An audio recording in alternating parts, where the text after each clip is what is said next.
Alrighty, good morning, lads and ladies. Welcome back to Calc 1.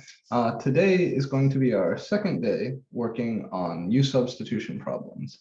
So this week we are focused primarily just on U sub, trying to make sure everybody really gains a strong understanding of what this stuff is and how it works. So yeah, that's it. Let's flip on the screen share and switch over to the document camera. Oh, come on, fool.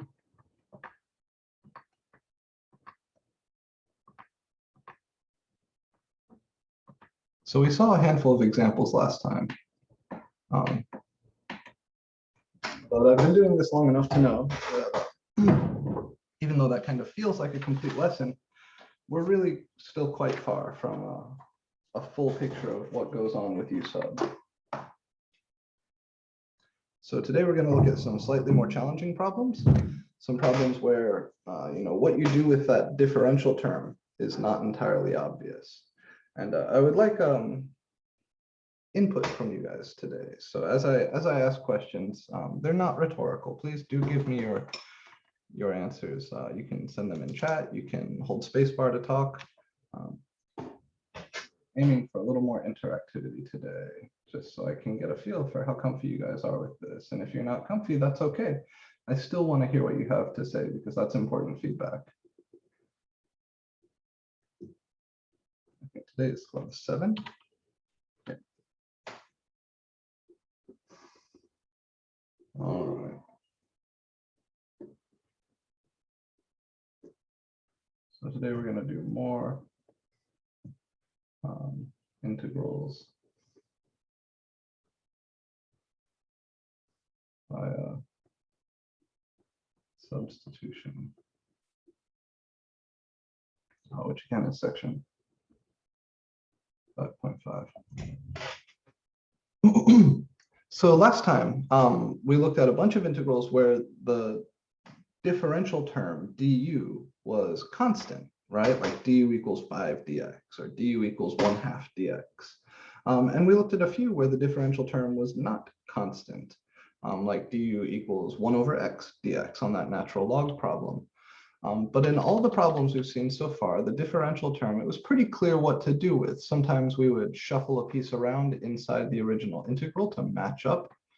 Sometimes we would solve for dx, plug that in, and hope that everything canceled. Today, I'm going to show you a handful of substitution problems where neither of those things happen. And what we'll see is that it's still quite possible to cope. Excuse me. Ooh. All right. I want to start simple. We'll do a handful of problems here that are similar to the last ones before I jump into the tougher stuff. All right. So let's begin.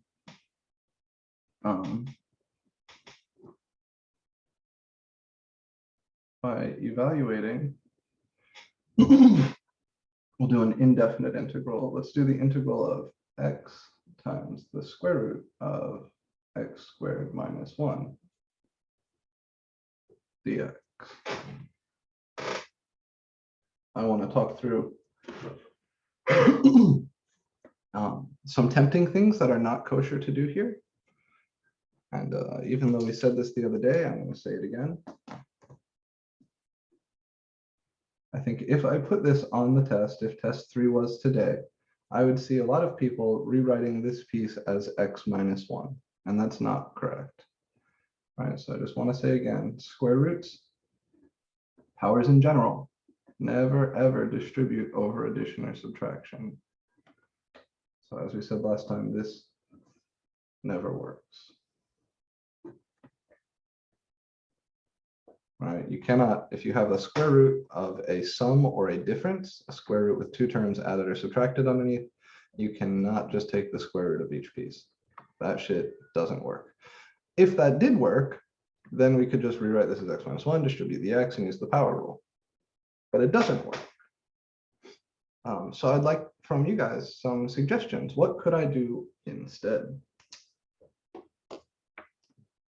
make u this x squared minus 1 and then find the derivative. Very good. So as we've seen, oftentimes these integrals where you've got a bunch of stuff under a radical, you can substitute for the chunk under the radical. So here, if I make u equal to x squared minus 1, what is the differential du going to be? 2x. Very good. 2x dx. So it might seem like a trivial difference, but believe me, writing this dx is important, because really what we're doing with this whole piece here is figuring out what to do with this guy here. So the derivative of x squared minus 1 is 2x, which means that du is 2x dx. This is an indefinite integral, so I don't need to bother with changing the bounds. Under this substitution, I'm going to rewrite my original integral here. Oh, I have x times the square root of x squared minus 1 dx. What is this going to turn into?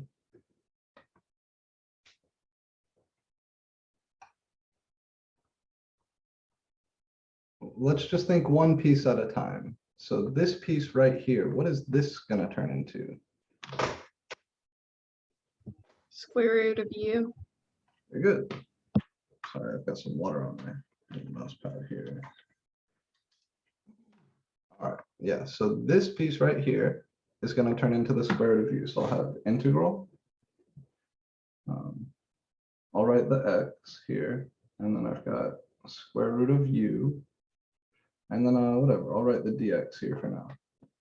Remember, I can't do anything with an expression like this. Expressions like this can be useful kind of in between steps to help us figure out what to do.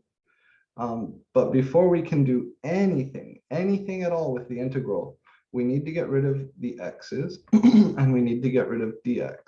We can't have any of the old variable stuff floating around. It has to be all new variable stuff. So how do I get rid of the dx? And you go back to the derivative of u, which is 2x dx. You move over the 2, and you have x dx. And then you can replace that with 1/2 du. That's very good. That's very good. So the recommendation there from Adrian, notice that we have, maybe I'll take this step here and write this as the square root of u times x dx. And then over here, I can rewrite this as 1/2 du equals x dx. So what you need to do is look at your differential term and then look at your integral. Ask yourself, do you have this thing floating around somewhere in your integral? And the answer is no here, right? I don't have a 2x dx floating around, but I do have an x and a dx, which, while it isn't this whole thing, it is like most of it. So I kind of solve for this piece. I say, okay, I've got an x dx in my integral, and I have an x dx in my differential. Let me isolate that piece. So I take this expression here, and I multiply both sides by 1/2. On the right-hand side, the 1/2 and the 2 will cancel, so I just have x dx. And on the left-hand side, when I multiply by 1/2, I'll get 1/2 du. So this whole chunk here, x dx, I can replace by 1/2 du, because 1/2 du is equal to x dx. So I get the square root of u times 1/2 du. And only at this step is the substitution done.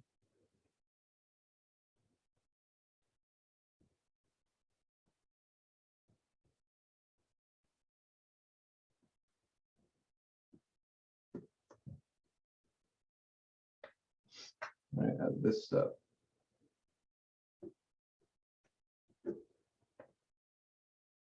Because up until this step, I had other shit floating around. I had old variable stuff. And remember, that's crucial, crucial, crucial. We cannot integrate, we cannot split up, we cannot do any funky bullshit to help with the integral until we've converted everything into the new variable. All right, what do I do from here?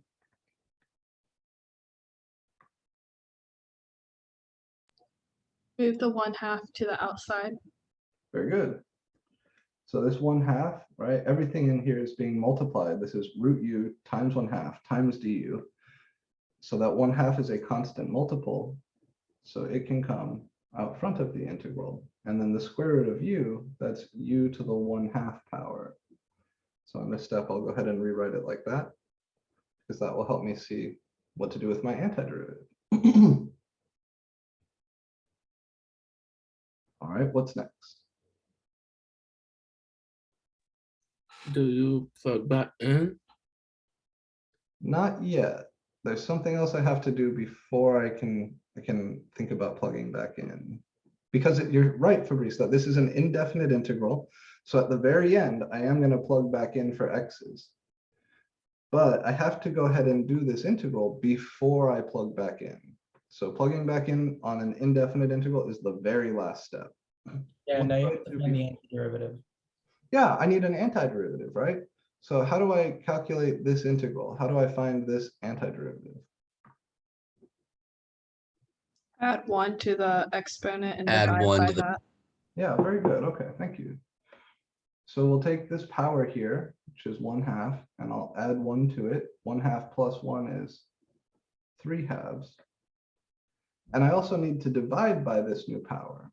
And I would write that as multiply by 2/3. Right, so u to the 3/2 divided by 3/2 is the same as 2/3 times u to the 3/2. So kind of getting to a place where you can do that step a little bit more quickly is a nice thing. It'll save you some writing. What else do I need to do on this line?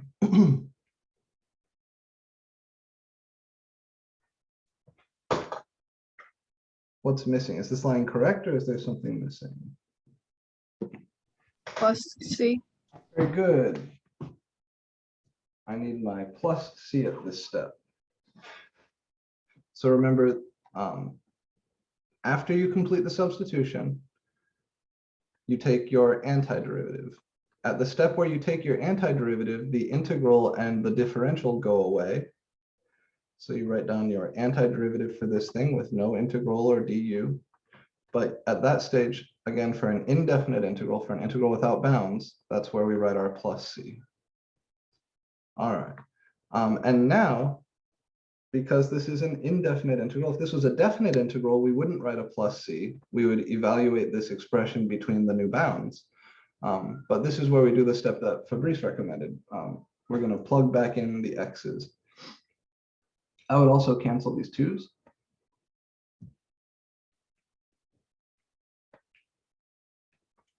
U to the 3/2. Remember, we were asked an expression, we were asked a question about the variable x. So our answer here, because it's an indefinite integral, should be an infinite family of functions of the variable x.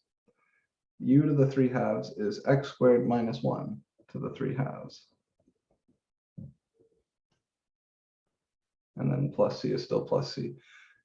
Can I distribute this 3/2 power? Can I give this power to the x squared and the 1? Yes. Not No. easily. No, I mean, no, we just cannot. You could cube this and then write it as the square root of this thing cubed. But there is no way to distribute or get that square root in there. There really is no way to neatly distribute this power. In other words, it's very hard to like FOIL out a non-integer power. There are some things that we could do. So just for fun, let's see what those things are that we could do. So this is good. We're done here. If you want, we could write the answer as 1/3 times the square root of x squared minus 1 cubed plus c, right? The 3/2 power is the same as cubing and taking the square root, or 1/3 times the square root of x squared minus 1 all cubed plus c. But that's literally as far as we could go. If you wanted to, for some reason, to cube this out, this you could FOIL out, right? But you'd have to multiply it by itself 3 times. It's not like it would become x to the 6 minus 1. It would be x squared minus 1 times x squared minus 1 times x squared minus 1, which you would then have to like FOIL out. So there really is nothing nice we can do from this point. So this would be our final answer. And this is how pretty much everybody would write it.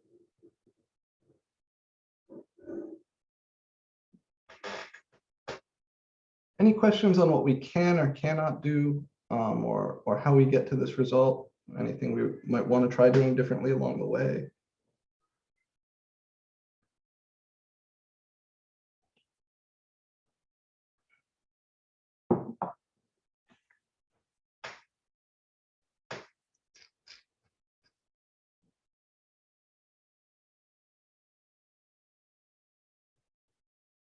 Okay. I have another similar problem here I'd like to show you. And at a glance, it almost looks easier.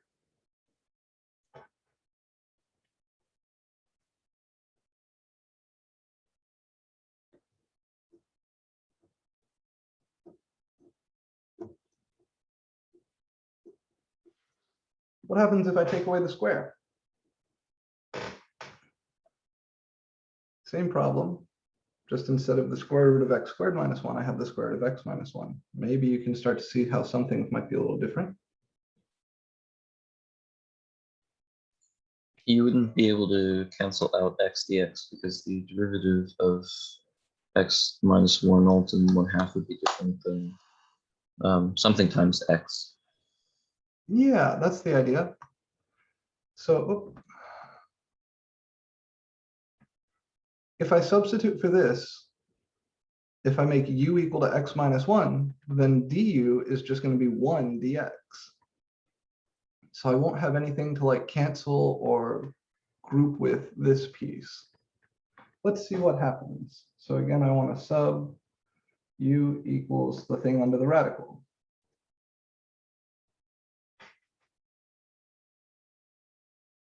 And right away, we always calculate du. Du here is just, well, the derivative of x minus 1 is 1. So du here is just dx. We normally don't write the 1. All right, just du is equal to 1 times dx. It's the same as saying du is equal to dx. It's an indefinite integral, so again, we don't have to worry about bounds. But now when I start plugging things in,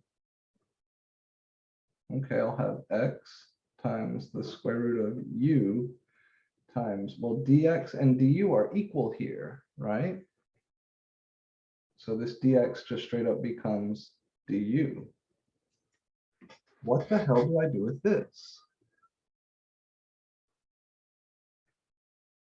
Can I integrate each piece separately? Can I take the antiderivative of x and the antiderivative of root u and call it a day? No, No, that's correct. Why? What would be wrong about that? They're factors, not terms, so you can't integrate them separately. This is good, right? So these Both things are being variables. multiplied. And we know that antiderivatives don't play nice with multiplication. So that's correct, and that's a very good point, right? We cannot just antiderive two pieces that are being multiplied together on their own. That never works. But there's another issue here, something that we specifically mentioned in the last problem. U is a function and x is a variable. It's Right. true, right? So remember, at this stage, we said the substitution wasn't done because we have x stuff and u stuff floating around. The substitution was only done at this step. Only at this step could I start worrying about antiderivatives. The reason I couldn't do anything antiderivative related in these previous steps is because I have both u's and x's. And here I have, again, both u's and x's. So I need to do what? Don't have to tell me specifically, but kind of In generic terms, what do we need to do?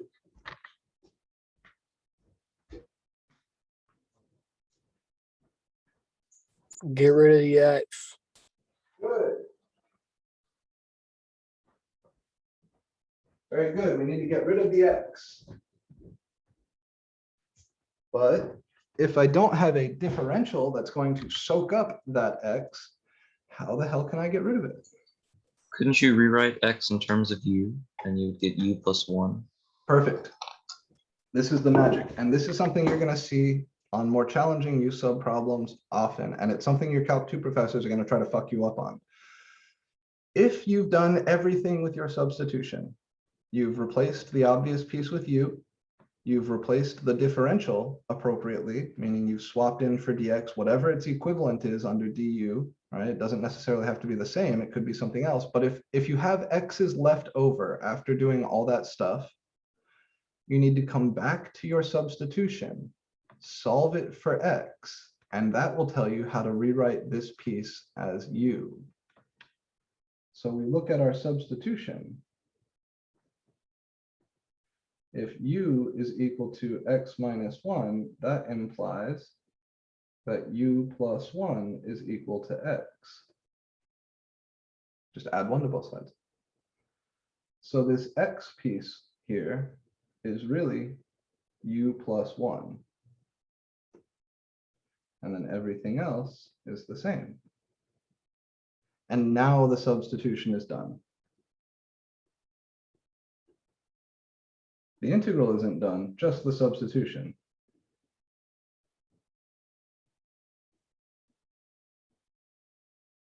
Because now we don't have any of the old variable stuff floating around, just new variable stuff. Does everybody follow what happened there? It's a little bit tricky. It's a little bit sneaky. This is kind of the simplest example I have of this. So you do all the normal substitution stuff. The piece that you chose to substitute for, that becomes u. You replace your differential dx by whatever it is that you have under du. All right, so here it was the case that dx is just straight up equal to du. But you still have some old variables floating around. We know that that's not okay. We know we need to transform the whole integral into this new variable. I'm not allowed to mix variables in my integrals. The way you get rid of those lingering old variables is to go back to the substitution equation, which you chose, and solve it for the old variable. So the substitution equation here is u equals x minus 1. That's equivalent to saying u plus 1 is equal to x. Okay, so anywhere I had an x floating around that I couldn't get rid of, I can just replace that by u plus 1. Now, it's important you do that in parentheses, because this x is a single term, a single chunk, and I'm swapping it for a thing that has two terms, u and 1. So since this is a single chunk, we need to regard this as a single chunk, and that's precisely what the parens do. From here, we can distribute, integrate. So I'll have u times the square root of u plus 1 times the square root of u, all times du. And another important notation thing, if your integrand has more than one term, you need to put it in parentheses, because this du, this differential, is multiplying all of this. So this notation where you write big parens around your whole integrand, I know WebAssign doesn't always do it, and that's bad notation. It genuinely is important. Because if you're going to make another substitution, you would need to kind of distribute whatever you had for your differential. From here, things are easy. What's my next step? Break it apart into two different integrals. We can, yep. I can treat this as the integral of u times the square root of u du plus the integral of the square root of u du. Now, how do I do this first integral?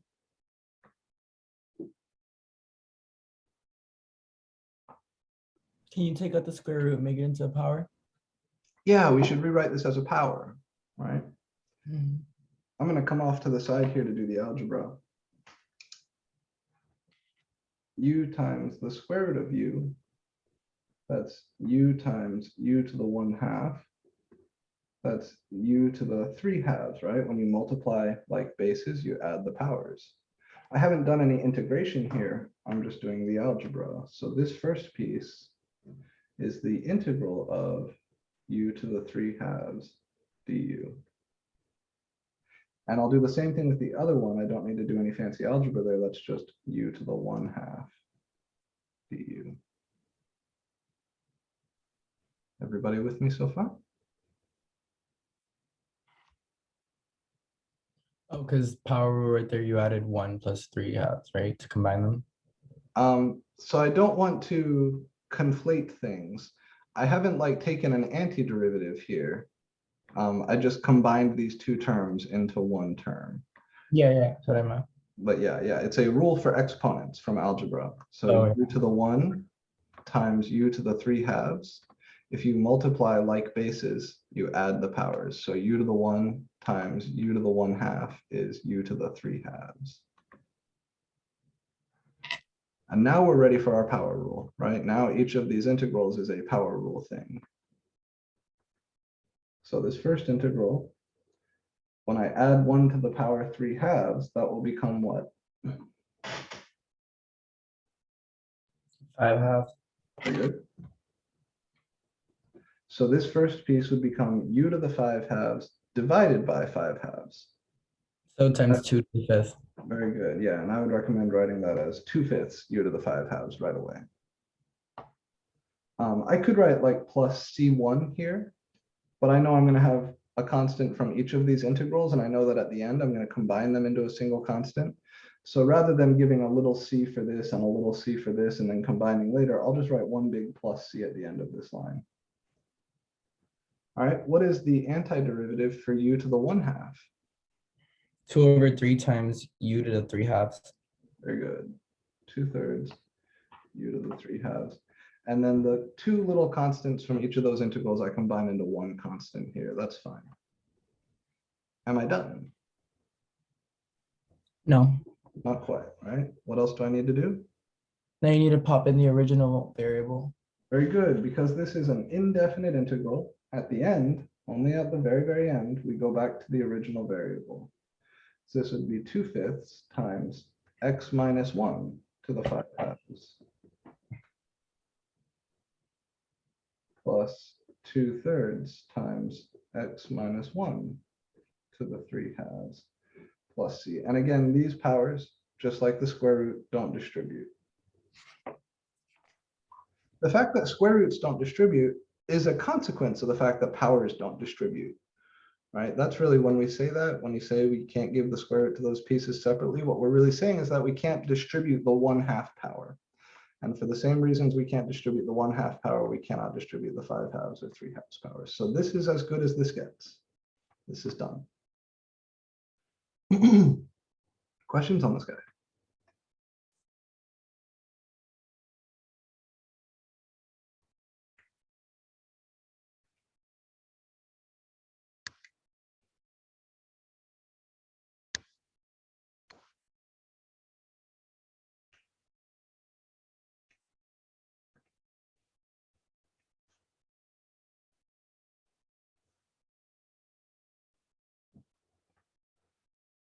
All right. So let's find some more challenging problems where we have issues of this nature. And let's see if I would like to do one as a definite integral, but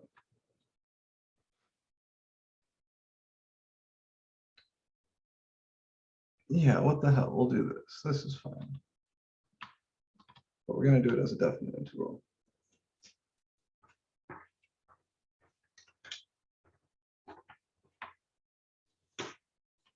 What was that? It's x to the 5th. Yeah. Okay.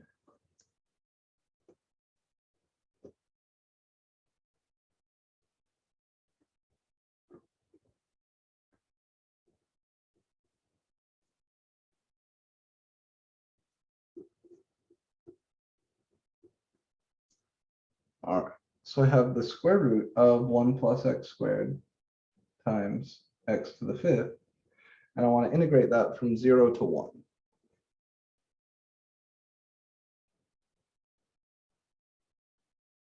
this kind of fits into the mold of all the other problems we've done so far today, where I've got a somewhat complicated expression under a square root.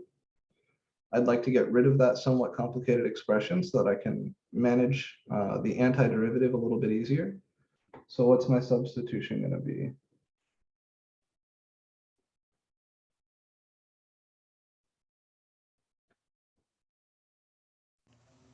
One Use plus equal x. to- Yeah. Yeah, I heard it there. It's going to be the 1 plus x squared, right? So then du, what is du going to be?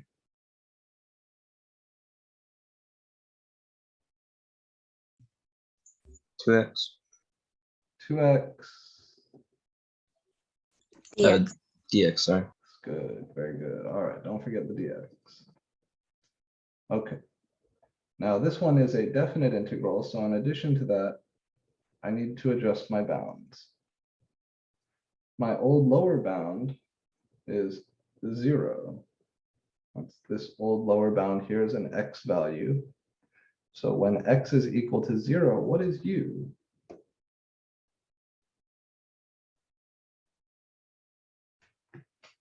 Let's see something in the chat here. Yeah, when x is equal to 0, u is equal to 1. We just take that old lower bound and we plug it into the substitution. So if I plug in 0 for x here, u would be 1 plus 0 squared, which is just 1. And when x is equal to 1, u would be equal to 1 plus 1 squared, which is 2. So my new integral is going to run from 1 to 2. So we can go ahead and start writing this down. I'll have integral 1 to 2. The square root of 1 plus x squared is just the square root of u. Now I've got this x to the 5th dx. I'll go ahead and just write it like that for now, but with the understanding that I need to get rid of the x to the 5th and I need to get rid of the dx before I can proceed. Any ideas here? Solve for x using the u formula.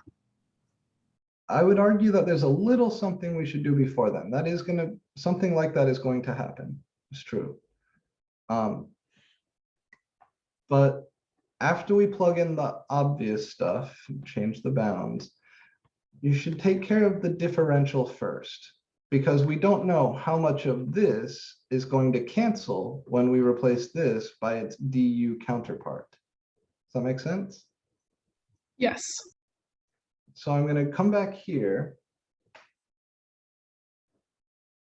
and solve this for dx. I get 1 over 2x du is equal to dx. So I can plug that in for dx, and I get integral 1 to 2 square root of u x to the 5th times 1 over 2x du. Oh, and now we can cancel out an x and then we can plug it in. Right. So one of the x's here will cancel with this guy. I also have this 1/2 that I can pop out. So I'll have 1/2 integral 1 to 2 square root of u. And then when you cancel this guy with this guy, that power becomes a 4. So this will be x to the 4 du. But I still have x's left over, and this is where Mackenzie's suggestion is going to come in handy. So if I have an x to the 4 here, I need to come back. Now I've done all the obvious stuff, right? I replaced the thing I substituted for. I changed my bounds. I plugged in my differential. I canceled everything I could from the differential, but still x's remain. So now we look back at our substitution. Since u is equal to 1 plus x squared, I'm actually not going to solve this all the way for x. I'm just going to subtract a 1 from both sides because my goal is to replace this x to the 4. So I'll have u minus 1 is equal to x squared. Now x to the 4 is x squared squared. So from here, I will square both sides and I get u minus 1 quantity squared is equal to x squared squared is x to the 4. So this x to the 4 is going to be replaced by u minus 1 quantity squared.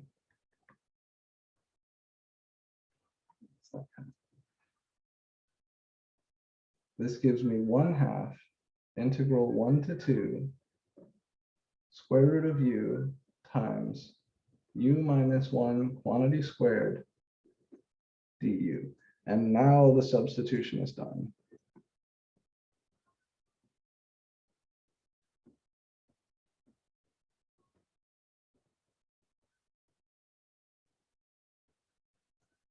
So now I'm allowed to start thinking about antiderivatives, but not before now. It's a little bit sneaky. So after we plug in all the obvious stuff from the substitution, I still have an x to the 4 here. So I come back to my substitution. You could solve this for x. It would work fine. You would get x is the square root of u minus 1. And so you would plug in the square root of u minus 1 here, all to the 4th power. And if you simplify that, you'll get u minus 1 squared. I'm just making life a little bit easier. So our goal is just to replace this by its equivalent expression in terms of the variable u. And what I noticed is that since this is an even power, and I have u minus 1 equals x squared, rather than taking square roots and then plugging that in and raising it all to the 4th, I could actually turn the right-hand side here into x to the 4th by squaring both sides. Does that make sense?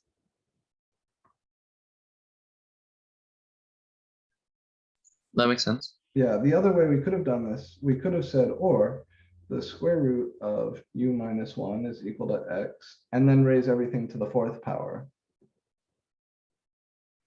So the square root of u minus 1 to the 4 is equal to x to the 4.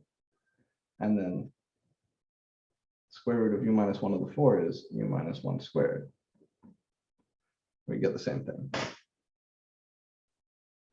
It just saves you a few steps doing it this way.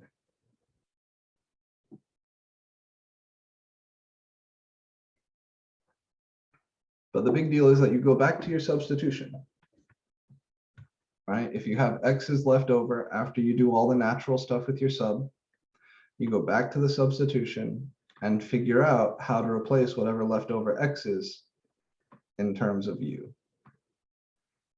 And no matter how you do it, if you solve this all the way for x and then plug that in here and then simplify, you will get this. Or if you recognize that since this is an even power and what you have is, u minus 1 is x squared, you could just square both sides of that expression, you get x to the 4. But the main thing is replacing this by its equivalent expression in terms of the variable u. Now from here, this is easy peasy. We're going to FOIL this out. We're going to distribute this. Then we're going to take antiderivatives and evaluate between bounds. So I'll go ahead and finish this up. This is the square root of u times u squared minus 2u plus 1 du,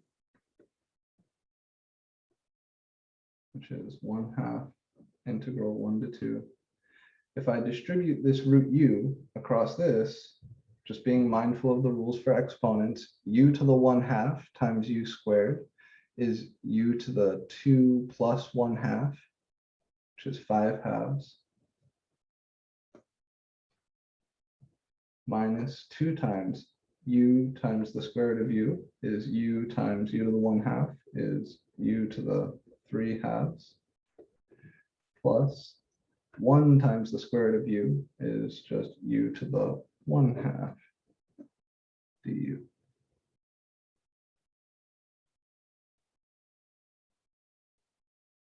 Now I can take my antiderivative. Since this is a definite integral, I won't do any plus c. I'll have my evaluation brackets. So when you add 1 to 5 halves, you get 7 halves. So this piece will be 2/7 u to the 7 halves minus 2 times. This piece will become u to the 5 halves.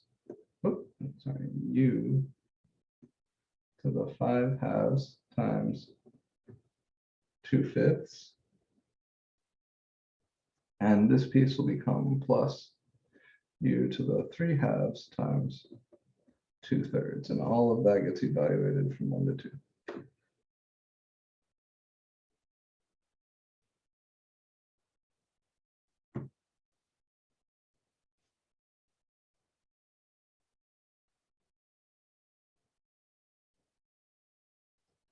Okay, so take a second, make sure you're comfy.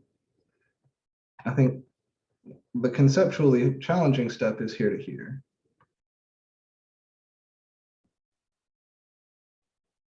It's like little things that like that they like hide like in the wisps. Like I don't know. Like Yeah, I feel they like absolutely it's so do. minimal that you could easily make a mistake super quickly. It's true. Certainly this is why we have the class, right? If it was all super obvious stuff, then we wouldn't need 3 years of algebra and a 3-course calc sequence. True. So yeah, there's a lot of subtlety here. There's an awful lot of subtlety in calculus. The obvious cases are nice and they can be good for building intuition, but in practice, we find that most real world problems are incredibly challenging.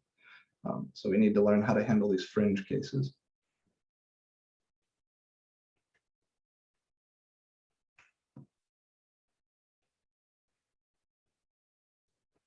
I appreciate that comment. Are there any other thoughts on this?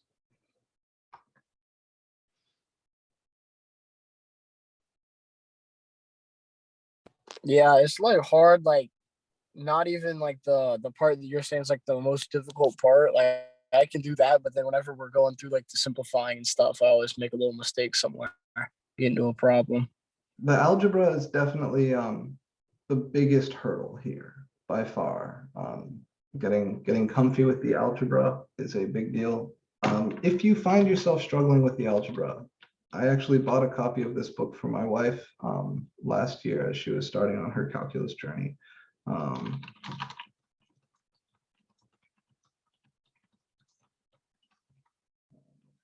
Apostrophe there, yeah. Is this the good one? This is the good one. Yeah. So this book has the algebra and trig things that you really need to whoop ass in calculus. If you find yourself making algebra errors or kind of losing most of the time on the algebra, there's a few things I can suggest. The first and best thing would be to sit down with somebody who is just a little bit more comfy with that stuff than you. That's what I did. I had a friend in my Calc 1 class and pre-calc class that was just like a little bit better than me. We were both electricians going back to school as old men, and it was like a little bit intimidating. But we sat at coffee shops and worked and talked together and like showed each other our solutions and corrected each other. And that was hugely helpful. The second best thing that I'm aware of is this book. So if you don't have someone like that, I know with COVID and everything, even though we're all starting to get vaccinated now, hopefully, this book will kind of gently walk you through all of the little bits of algebra and trig that show up in problems like these. So I'm a big fan of this, even though I do live with my wife and I can sit down and talk to her about these things. Because we're in such kind of different places, I think it's a little bit hard for us to have the sort of interaction that I know is most helpful. And this book has been helpful for her and a bunch of my past students. So I can strongly encourage stealing or finding a copy of this book somewhere if you don't want to buy it. Libraries do have these. I think Santa Fe Library had one of these. I think Library West at UF has a copy of this. And if you go to the Friends of the Library sales, you might be able to find a copy of it there too. It's like a little workbook, like the ones you had in middle school. But it's jam-packed with little algebra problems and trig problems that are precisely the algebra and trig problems you need for calculus. If you find a better book, or better yet, a free book that you like for that stuff, please share it with me, because I do hate referring people to that book because it costs money. All right, we're not quite done yet. This is our antiderivative, but we still need to evaluate between these bounds. And if there's any sort of obvious simplification that can be done, I'd like to do that too.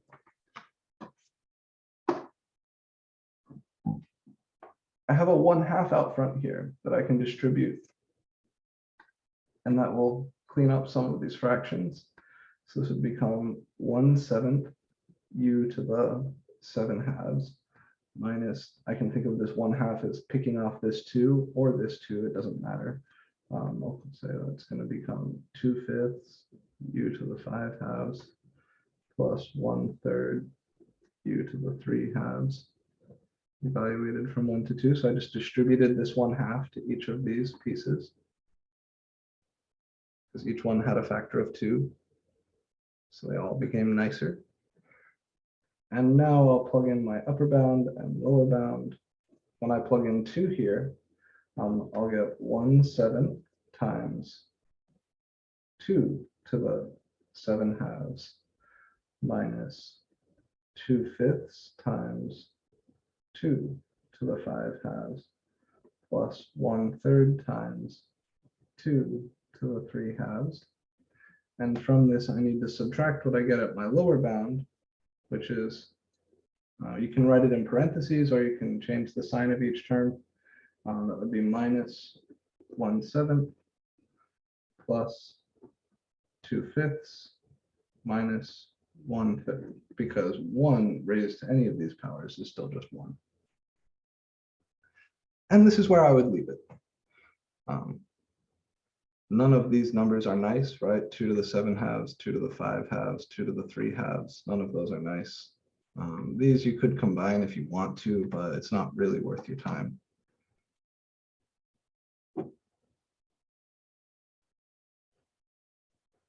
And that's the game.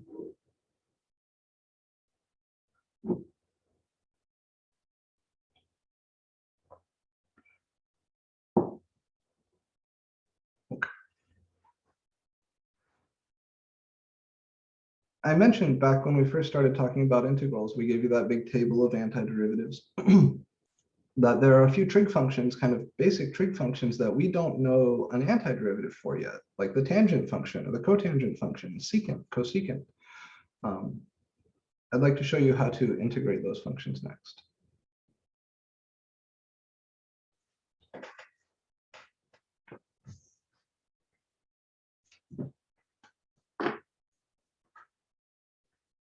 For our next example, start off kind of gentle.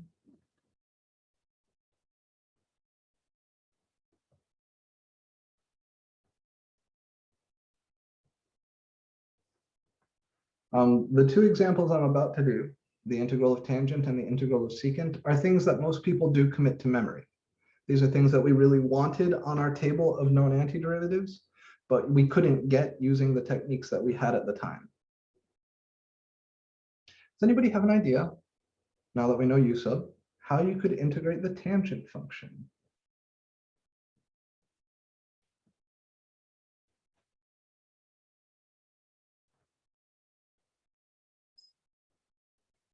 Wait, sorry, could you repeat that really fast? So before we knew u sub, I claimed we couldn't do this integral. But now that we know u sub, I claim that we can do this integral. So thinking about it as a u sub problem, are there any ideas how we could integrate tangent of theta? The inverse? Like, because the inverse has, it would be, I forgot, but it has like u in it. I don't know if that makes any sense. So there are, Maybe, can we maybe find like sine over cosine? yeah, that's going to be the way to go. So we do know there is something related to the tangent function and its inverse that we can do, but it's not directly related to this problem. So we know how to integrate 1 over 1 plus x squared, right? That integrates to the inverse tangent function. But unfortunately, that won't help us here because there's no direct relationship between the integral of a function and the integral of its inverse, at least not an obvious relationship. But rewriting this as sine over cosine is a good idea.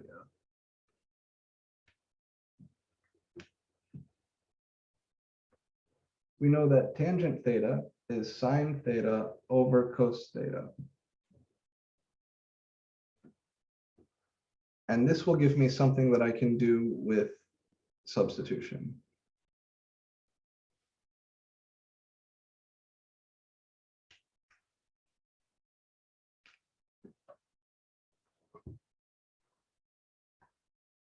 So if I handed you this problem and I said, do it by a substitution, what could we substitute for?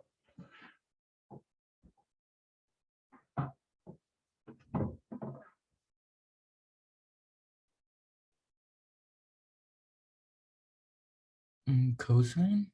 Yeah. Yeah, I'll sub u equals cos theta. So what is du going to be then?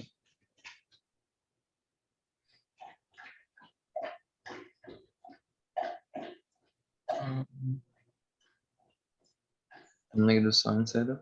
Very good. Negative sine theta d theta.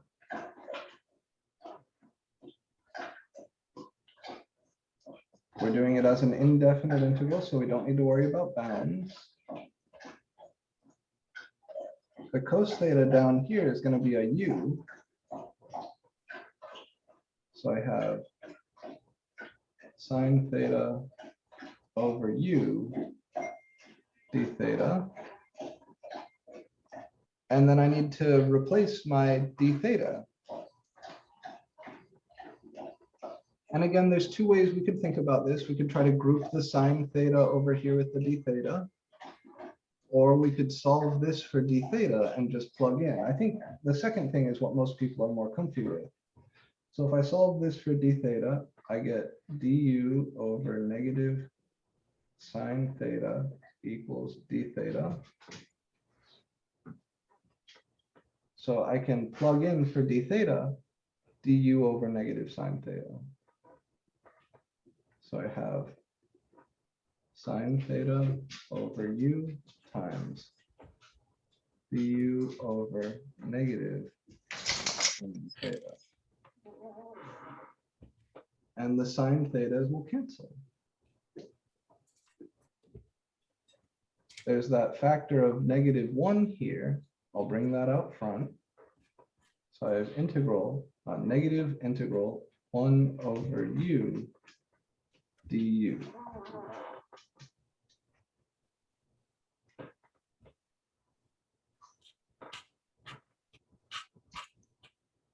And what is the integral of 1 over u du? ln u. Very good. And we should be careful with the absolute values. So I would say this is negative natural log absolute value of u plus c.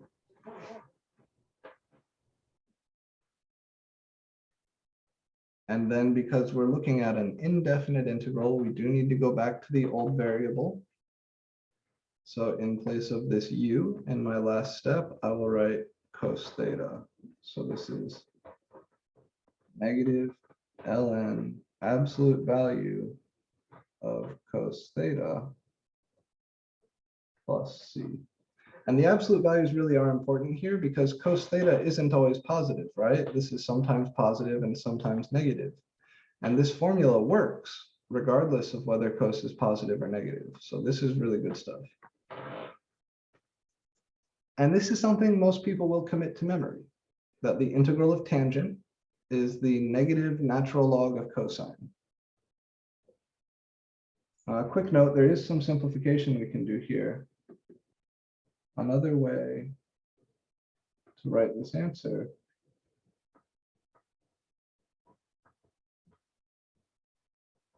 we know that secant and tangent are kind of buddies, right? The derivative of tangent is secant squared.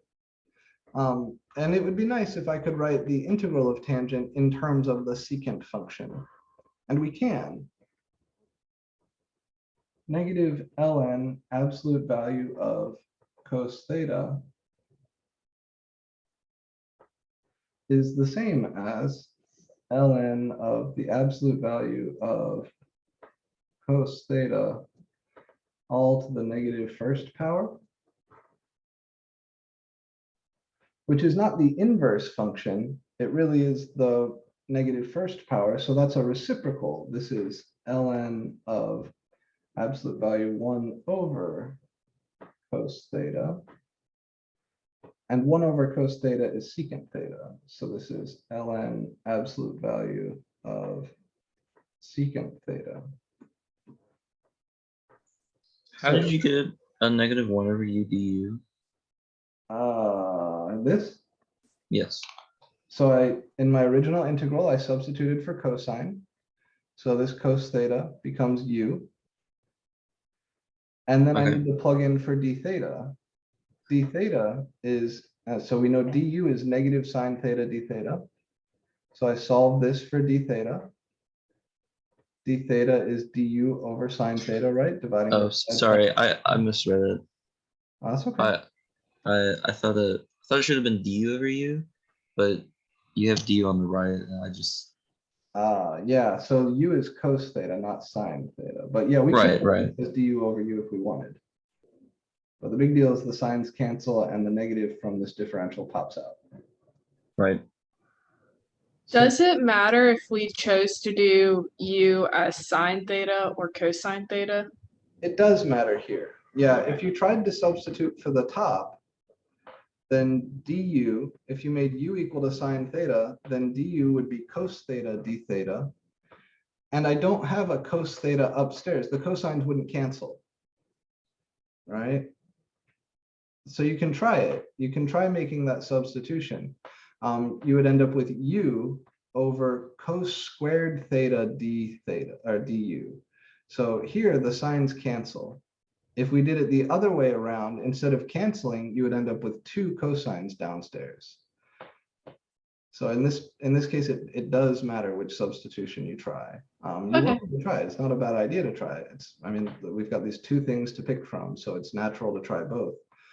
If you sub for the bottom, then the du stuff cancels. If you sub for the top, the du stuff kind of gets bigger rather than canceling.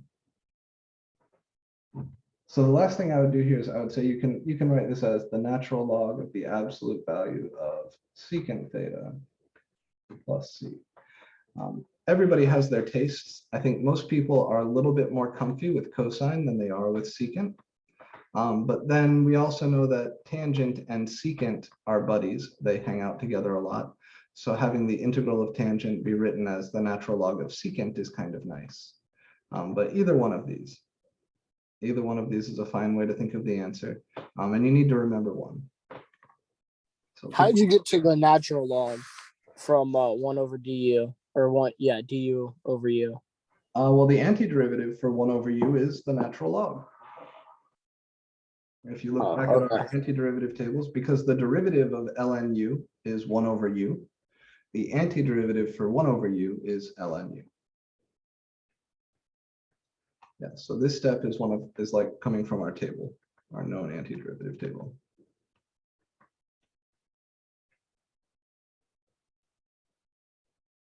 Professor, can you go up really quick so I can see something from the last question?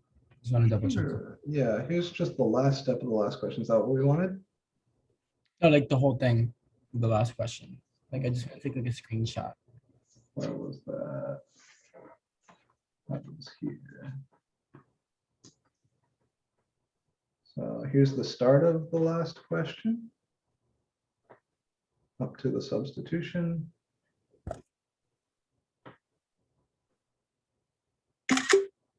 And then here's everything after that. Perfect, thank you. No problem. All right. So this is the integral of tangent. The integral of tangent is the natural log of secant. I like thinking of it that way because it's just quick, right? Integral of tangent is natural log of secant. Goes fast. If we have time, and we do, I'm going to show you the last like fundamental trig function we don't know an antiderivative for yet. And hold on to your pants. This one's a little weird.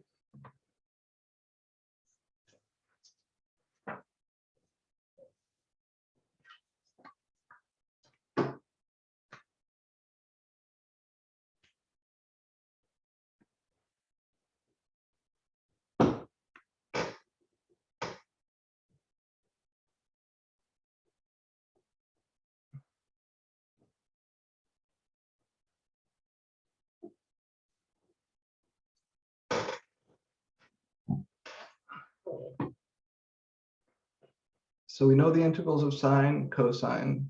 We know the integral of tangent now. We don't know the integral of secant yet.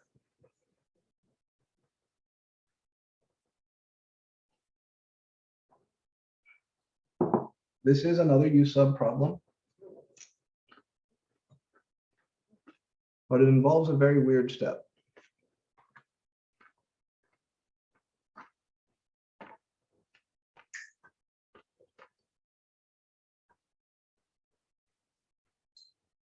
Tangent is sine over cosine. So when we rewrote that, we had kind of two pieces. One piece we could substitute for, and the other piece that would control the differential. Secant is just 1 over cosine. So if you tried to substitute for cosine there, you don't have the sine theta to cancel. So that won't work.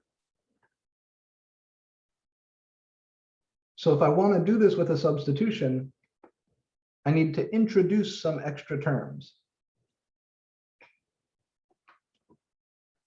And the trick here, it's a weird one. Most people would never think of this. We multiply. You remember like multiplying by the conjugate way back at the beginning of the term when we had to take those limits that were kind of weird? So you'd like multiply by root x plus 1 over root x plus 1 or something like that. Here we multiply by secant theta plus tangent theta over secant theta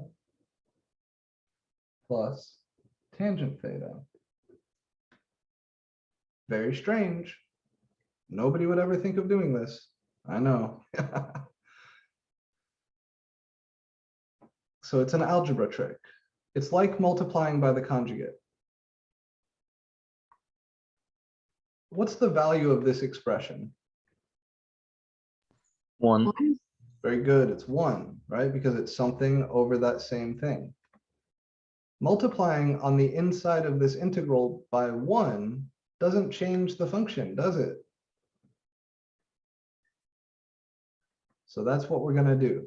Just like you multiply by the conjugate sometimes to take a weird limit, here we're going to multiply by this bizarre form of the number 1 in order to make an antiderivative easier to spot. Now, don't worry, I don't expect you to come up with this. I don't expect you to reproduce this necessarily. But I do need you to see where the antiderivative for secant theta comes from. And this is where it comes from. We do this weird trick of multiplying by secant plus tangent over secant plus tangent. Then I'm going to distribute this secant and make a weird substitution, make a little U substitution. Hamlet. Sorry, my dog's licking his paws. Be good, Papa. You can do this. You're a good guy. Be good. All right, let's do it. So within my integral, I have secant theta, and then I'm going to multiply by secant theta plus tangent theta over secant theta plus tangent theta. And then I've got my d theta here at the end.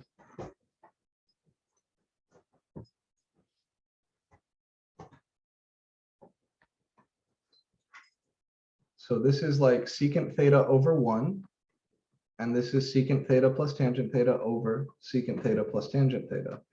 So I'm going to distribute this, right? The way we think of this is over 1, and all fractions have their tops and bottoms in parentheses. That's always true. So I'm going to distribute this secant theta. I multiply those two fractions, top times top, bottom times bottom. I'll write it out. This is secant theta times secant theta plus tangent theta all over 1 times secant theta plus tangent theta.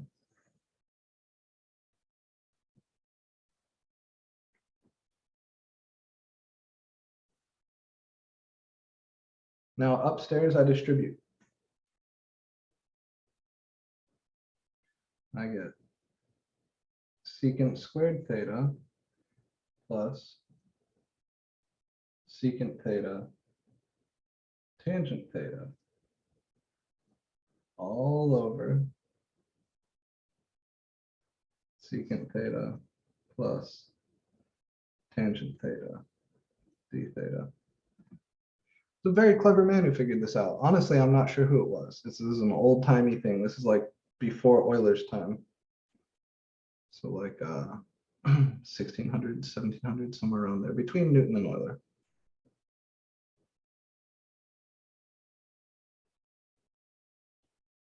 The purpose of doing this, the purpose of multiplying by secant plus tangent over secant plus tangent, is that after you distribute everything, you can look at the top and look at the bottom. Try to think of something to substitute for here. I'll give you a hint. It's similar to what we did in the last problem. Would we substitute the bottom? Yes. Subbing for the bottom is the move. Why? Well, what's the derivative of secant theta?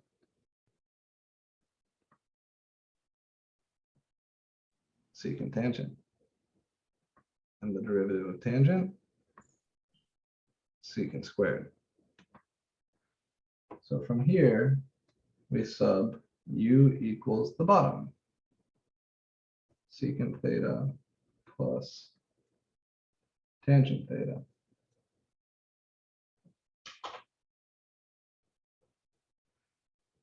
So du is secant theta tangent theta plus secant squared theta all times d theta, which is exactly what's upstairs. So this whole move is so we can sub for the bottom and cancel the differential stuff.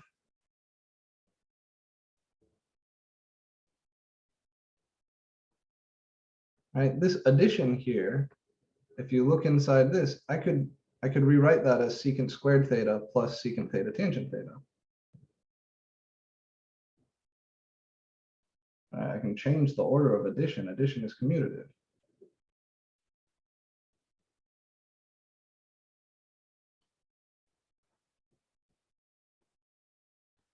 Now look what I have. Du is secant squared theta plus secant theta tangent theta. And here I have secant squared theta plus secant theta tangent theta. When I solve this for d theta and plug in, this shit's gonna cancel. So this is the substitution. All right, this is still du. I'll write it here again just to make clear. If I solve this for d theta, I get d theta equals du over secant squared theta plus secant theta tangent theta. And now I plug in.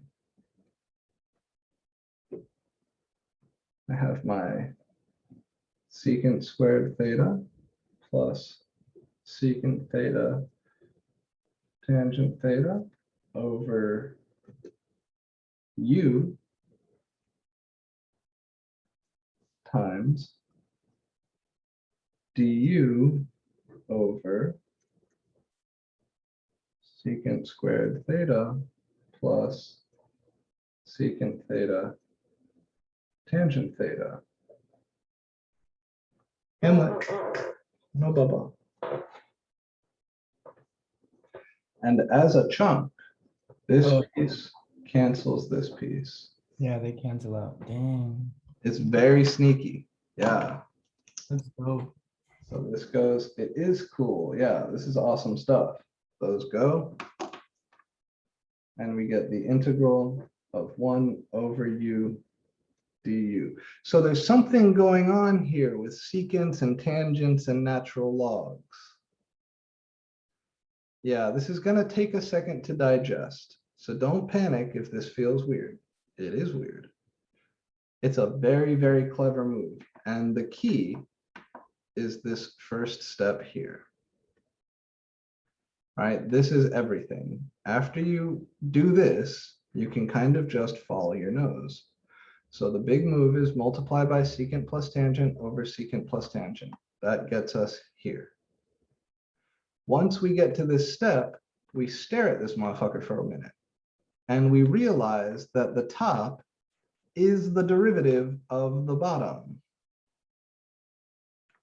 Right? The derivative of secant is secant tangent.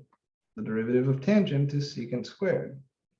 So the top here is the derivative of the bottom, which means if we sub for the bottom, the differential will cancel the top. And that's exactly what we see at this line. So if this feels overwhelming, just try to get it down on the paper. Get it down in your notes. Make sure you've got everything with no pieces missing or written incorrectly. If you're curious or uncertain what's written in any spot, ask. Get it down nice and neat on the page, and then you can study it.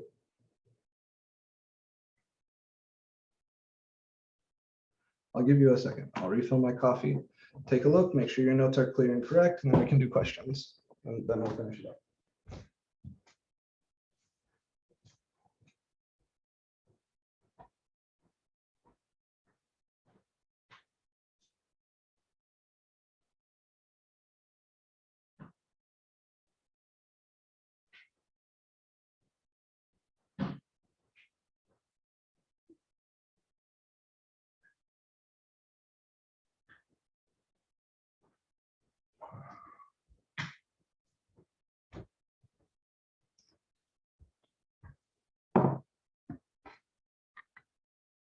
Okay. Let's go ahead and write down our antiderivative, and then we can take questions. So we're almost done. Just like before, integral of 1 over u du.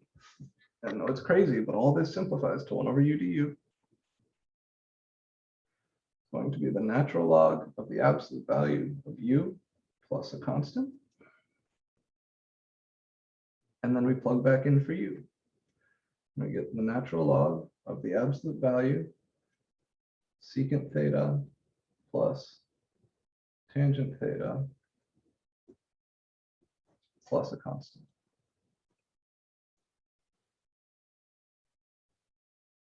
So integral of tangent is the natural log of secant. Integral of secant is the natural log of secant plus tangent. It's very, very sneaky.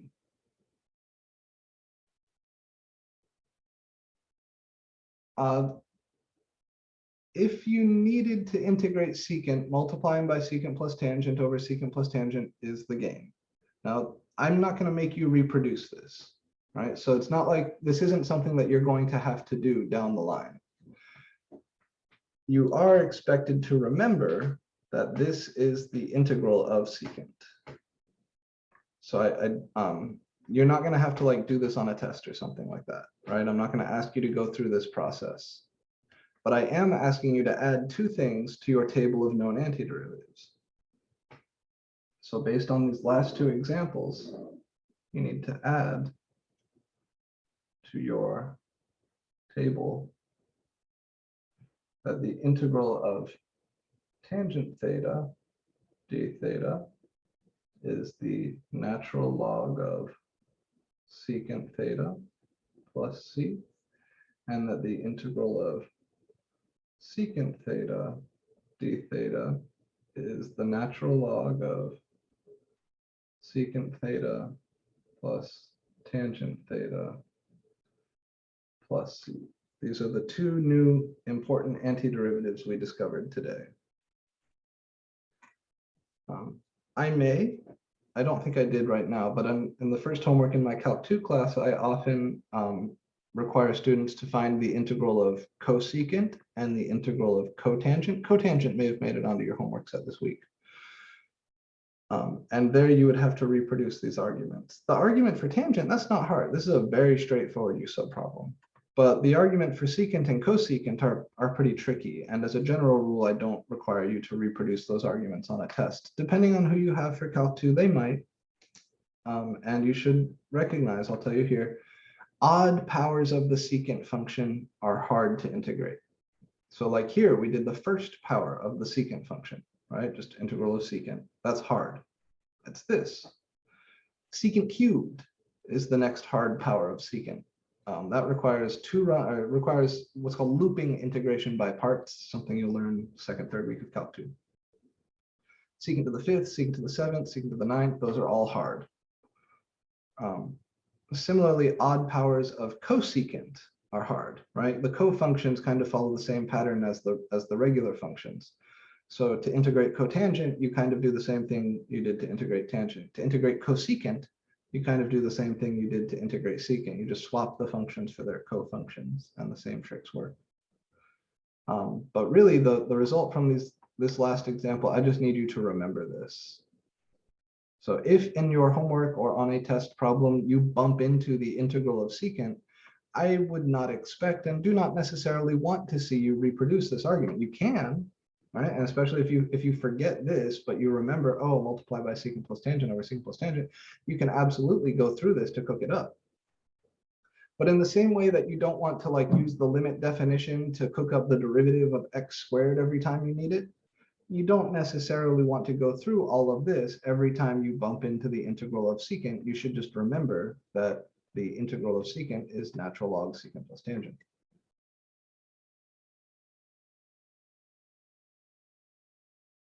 So study this, but don't study it too hard. Study it enough so that you remember the result.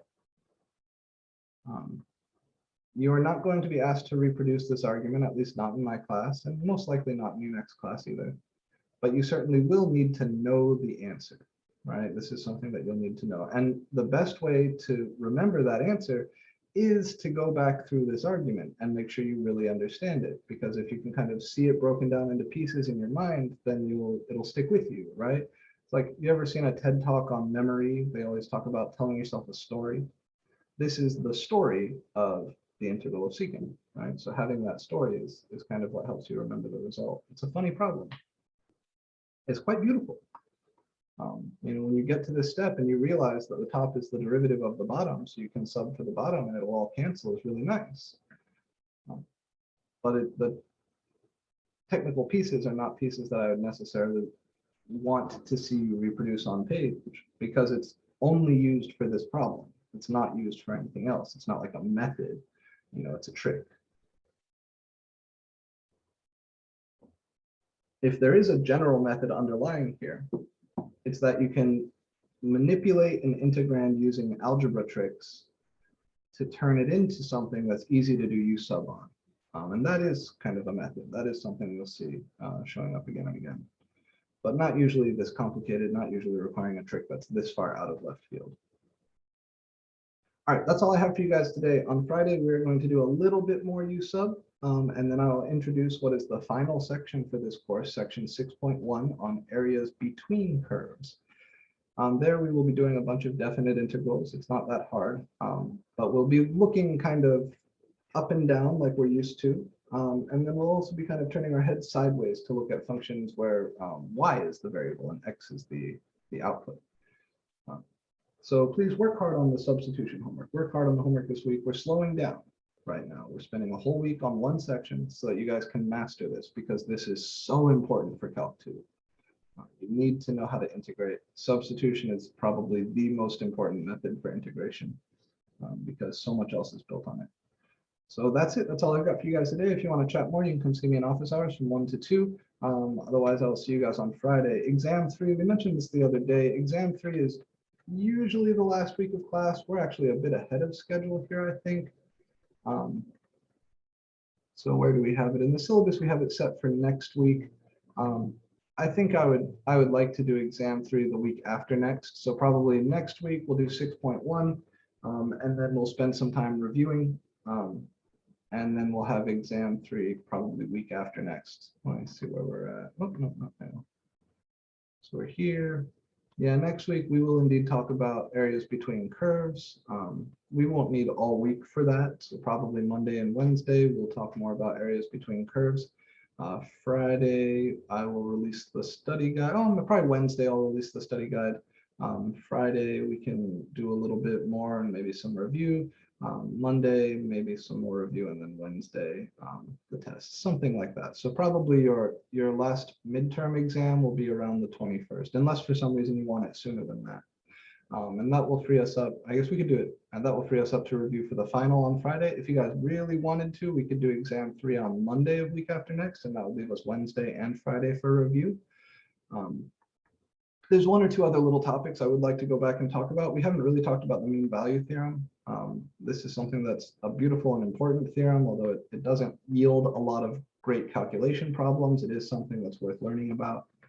And I wouldn't mind going back before the day of the test, the day of the final, and spending some more time on curve sketching and L'Hopital's rule, since these were things that people really had trouble with on exam 2. But yeah, week after next, probably for the test 3. Alrighty, gang, I gotta get running. I hope you guys have a lovely rest of your day. Again, if you need to talk more, you can come see me in office hours, send me a Canvas message. Otherwise, I'll see you on Friday.